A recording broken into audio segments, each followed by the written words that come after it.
Bismillahirrahmanirrahim. Assalamualaikum warahmatullahi wabarakatuh. Alhamdulillahilladzi an'ama bi ni'matil iman wal islam wa nusalli wassalamu ala khairil anam sayyidina Muhammadin wa ala alihi wa sahbihi ajma'in amma ba'du. Hermeneutika, kritik dan dekonstruksi model pembacaan kontemporer. Hermeneutika, kritik dan dekonstruksi tampaknya itu merupakan konsep kunci dari pemikiran kontemporer saat ini, bahkan pemikiran filsafat pada umumnya juga. Posisinya sebagai model pembacaan itu meluas sehingga menjadi semacam mode pemikiran.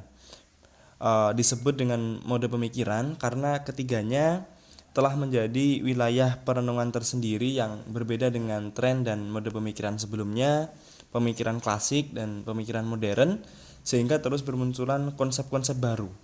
Dinamikanya pada wilayah mode pemikiran ini sudah tentu dapat memperkaya ketiganya sebagai model pembacaan. Sebagai model pembacaan, hermeneutika, kritik dan dekonstruksi memang tidak sama persis. Bahkan perbedaan itu juga tampak pada asumsi atas bahan bacaannya. Tetapi ketiganya memiliki maksud yang kurang lebih sama, yaitu untuk mendapatkan makna lebih dari sekedar yang tampak pada bacaan, mengambil yang tersembunyi, yang selama ini tidak terbaca, dan bahkan yang seakan tidak mungkin terbaca. Nah, sejalan dengan penekanannya pada makna, ketiganya disibukkan pada pencarian, penelusuran atau penemuan makna dari teks atau wacana, serta proses produksinya, bukan pada realitas yang menjadi objek pembicaraan, teks atau juga wacana. Yang terakhir ini juga sebagai ciri yang paling mencolok yang membedakannya dengan model pembacaan tradisional pada umumnya. Nah, sebagai model pembacaan kontemporer, kehadiran hermeneutika, kritik dan dekonstruksi sebenarnya merupakan reaksi dan kritik atas model pembacaan tradisional dan konvensional yang mempercayai kekuatan metodologi dan sistem secara rigid. Artinya, hanya dengan metodologi dan sistem yang tepat, pembaca dapat mengambil makna yang tepat pula. Karena bacaan, teks, wacana, dan pengetahuan pada umumnya diandaikan terbangun hanya dengan metodologi dan sistem yang rigid juga. Pandangan demikian memang cukup populer dan dominan pada pemikiran modern dengan patok-patok standar ilmiah atau saintifik dan pemikiran klasik dengan kekuatan otoritasnya. Dengan begitu, sisi-sisi personal dan juga psikis pembaca, kemudian kondisi sosiokultural dan interest pembaca, dan kekuatan hegemonik ideologis politis pembaca tidak mendapat dukungan metodologis, sehingga bukan saja peranannya diabaikan, tetapi bahkan peran itu dianggap sama sekali tidak ada. Nah, hermeneutika itu bukan hanya menerima peran sisi personal dan sosial pembaca, tetapi ia bahkan menyediakan dukungan metodologis untuk aspek personal dan sosial itu sebagai bagian tak terpisahkan dalam proses pembacaan. Jadi terjadi pertemuan antara subjektivitas pembaca dan juga objektivitas teks. Sementara kritik itu lebih jauh lagi. Ia memasuki basis ideologi politis dan berbagai interest di balik produksi teks dan juga wacana. Sedang dekonstruksi itu melakukan pembongkaran terhadap pemikiran apapun yang selama ini diterima begitu saja dengan emosional, kemudian secara tradisional, tanpa pertimbangan dan bahkan tanpa kesadaran, sehingga semuanya tampak seperti given, natural dan juga baku. Dengan begitu, dekonstruksi terlihat dalam upaya membangun kesadaran dengan melakukan penelusuran terhadap genealogi pembentukan wacana dan menemukan basis-basis kesadaran baru. Ketiganya berangkat dari asumsi bahwa ide, pemikiran, atau akal itu adalah produk budaya yang sifatnya adalah historis karena tampil dengan dalam bahasa budaya juga. Begitu pula dengan budaya, ia ada karena pertemuan antara pemikiran, ide, atau nalar dengan bahasa budaya. Nah, dengan demikian, maka bahasa budaya pasti terlahir dari dialektika antara pemikiran dengan budaya tertentu. Artinya, setiap bahasa itu mengandung pemikiran dan budaya sekaligus. Maka Membaca bahasa berarti menemukan ide, pemikiran atau nalar dan sekaligus menemukan budaya yang memproduksi ide atau nalar itu. Nah, ketiga hal inilah medan garapan hermeneutika, kritik dan juga dekonstruksi. Hanya saja hermeneutika itu lebih tertarik dengan teks karena sifatnya yang interpretable. Sementara kritik itu lebih memusatkan perhatiannya pada nalar atau pemikiran sebagai wilayah yang tidak pernah lepas dari bahasa dan juga budaya. Sedangkan dekonstruksi itu mengambil wacana sebagai wilayah pembahasannya seiring dengan kerangka kerjanya yang terlibat upaya menelusuri proses pembentukan genealogi nalar itu sendiri. Maka kata kunci ketiganya itu adalah bahasa, nalar, dan budaya. Itu sebabnya pembahasan hermeneutika, kritik, dan dekonstruksi menjadi pembahasan menarik pada ilmu bahasa atau yang kita kenal dengan linguistik dan juga filsafat dan ilmu budaya sekaligus. Bahkan linguistik dan filsafat itu menjadi bagian dari ilmu budaya. Nah, munculnya model pembacaan ini sudah tentu menarik banyak kalangan untuk mengungkap kompleksivitas budaya dan problem-problem kemanusiaan pada umumnya yang selama belum tersedia instrumen untuk itu, yang selama ini belum tersedia instrumen untuk itu. Nah, berbagai eksperimen dilakukan tidak hanya dengan menjajaki kemungkinan lahirnya perspektif baru, tapi juga memperluas wilayah kajiannya. Beberapa pemikir Islam kontemporer umumnya menerapkan hal itu untuk pembacaan Turat dan juga khasanah intelektual Islam.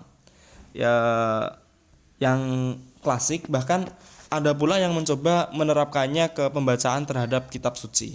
Yang terakhir ini berangkat dari asumsi bahwa Al-Quran itu berbahasa Arab. Sebagai bahasa tentu mengandung makna, dan di dalam makna itu ada ide dan juga gagasan. Pada intinya tidak ada bahasa yang mengandung makna jika tidak dilahirkan dari budaya. Dari sinilah lahir kajian seputar konsep teks, konsep tanzil, konsep kiroah, asbabun nuzul, dan lain sebagainya. Yang semuanya itu dikembangkan untuk membuktikan bahwa Al-Quran itu juga teks budaya. Berbagai upaya itu sudah tentu mengalami banyak kesulitan, tidak hanya karena berangkat dari asumsi yang lain, yang mana untuk ini hanya menjadi kajian elit karena sifatnya yang filosofis dan husuli seperti itu. Tetapi juga kesulitan pada wilayah metodis yang terkait dengan soal logika dan metode dalam beristinbat, kalau dalam istilah Arabnya seperti itu. Nah, itu sama dengan pembacaan tradisional. Pembacaan kontemporer itu mengakui bahwa suatu teks atau wacana dapat saja kaya makna atau dapat pula diartikan sebagai miskin makna. Namun berbeda dengan pembacaan tradisional yang mengandalkan intensitas, kaya atau miskinnya. Makna itu berada dalam teks. Sedang dalam pembacaan kontemporer, kaya atau miskinnya makna itu sangat ditentukan oleh kaya miskinnya perspektif si pembaca. Artinya, pembaca hanya akan dapat mengambil makna sesuai dengan kapasitas dan kualitas pembacaannya. Suatu teks atau tulisan hanya berupa kumpulan bunyi-bunyi atau kumpulan kata-kata jika pembaca tidak memiliki sensitivitas dan teste apapun, dan juga sensitivitas dan teste itu dari pembaca itu menjadi sedemikian penting untuk membuat teks menjadi lebih hidup. Singkatnya, teks hanya terbaca bagi orang-orang yang bisa baca. Sebesar apa sensitivitas dan teste pembaca, sebesar itu pula makna yang didapatkan. Persoalannya adalah bagaimana menumbuhkan sensitivitas dan teste pembaca. Dengan itu, pembaca akan memiliki kekayaan perspektif. Nah, disinilah ilmu-ilmu modern menjadi sedemikian penting peranannya sebagai alat bantu baca, seperti ilmu fonologi, kemudian semiotika, semantik, logika dan filsafat, psikologi, sosiologi, sejarah, antropologi, ilmu politik, dan lain sebagainya. Itu menjadi sangat penting. Seperti itu. Dan bahkan sepertinya jika dikaitkan dengan yang tradisional lagi, sebagaimana diketahui, fonologi itu merupakan ilmu yang membahas bunyi pada kata dan perubahan maknanya, yang dengan perubahan itu pada akhirnya diketahui berakibat pada perubahan makna. Nah, kemudian di pembacaan kontemporer juga ilmu semiotika adalah ilmu yang sangat penting digunakan karena ilmu itu ilmu semiotika itu adalah ilmu yang berbicara tentang sistem tanda, sehingga ada petanda kemudian ada penanda, sehingga makna kata umpamanya bukan pada untaian huruf-hurufnya tapi pada apa yang ditunjuk atau ditandai oleh kata itu. Dan fakta menunjukkan bahwa problem petanda dan juga penanda itu bukan hanya pada wilayah bahasa tetapi juga pada kehidupan sosial dan budaya pada umumnya. Sehingga semiotika juga bukan menjadi wilayah kajian ilmu antropologi yang sangat menarik. Nah, kemudian ilmu semantik itu berbicara sistem struktur. Awalnya memang struktur kata dan kalimat, tetapi berkembang ke struktur sosial dan juga budaya, itu juga termasuk ke dalam struktur ilmu semantik. Seperti itu. Nah, konsep kuncinya itu berkisar antara kata dan juga kalimat yang hidup atau kalimat gaya hidup yang bersifat personal. Nah, dan itu dibuat secara sembarangan sehingga terkesan asing, aneh atau lucu bagi orang lain. Sementara kata itu adalah kalimat yang gaya hidup, kalimat atau gaya hidup yang sudah terstruktur dalam kesadaran masyarakat pada umumnya sehingga sudah dimengerti maksudnya, posisinya dan juga eksistensinya. Nah, logika dan filsafat itu sudah tentu untuk mengetahui ke dalam pemikiran yang dikandung dalam bahasa dan budaya tertentu. Psikologi untuk melihat situasi kejiwaan baik personal maupun sosial. Nah, sedangkan ilmu sosiologi, sejarah, antropologi dan ilmu politik kesemuanya untuk melihat fakta dan peristiwa benar-benar sebagai human and social construction yang sifatnya historis, sehingga ada dinamika, ada tarik ulur, ada continuity dan juga change, ada kepentingan, ada tradisi dan ada faham dan ideologi dan lain sebagainya. Sementara ilmu tersebut untuk menyebut beberapa di antaranya sudah tentu merupakan disiplin ilmu modern yang relatif baru dan saat ini juga telah berkembang sedemikian rupa dengan teman-teman teori baru.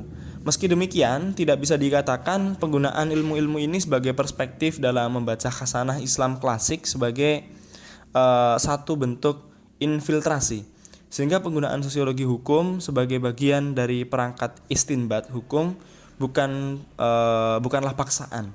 Nah, sosiologi hukum memang satu disiplin ilmu dengan ilmu yang baru. Namun nalar sosiologis itu sudah diletakkan dasar-dasarnya oleh para ulama dan juga para fuqaha.